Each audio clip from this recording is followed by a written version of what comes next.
Praise the Lord. Praise the Lord. Hallelujah. Hallelujah. We have the book of Proverbs, chapter 12, verse 9. Better is a lovely man who provides for himself than one who pretends to be important but is without bread. We are the reflection of St. Teresa of Child Jesus.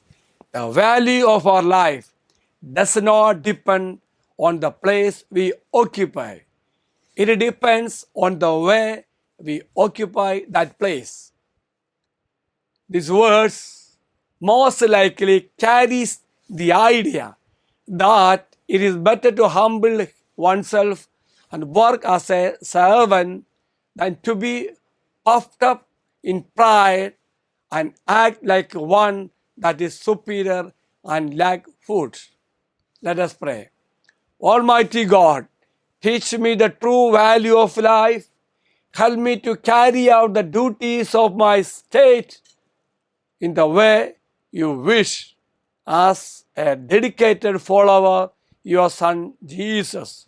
The Lord be with you. And also with you. May Almighty God bless you, Father, Son, and the Holy Spirit. Amen. Have a great day to everybody. Thank you, Father.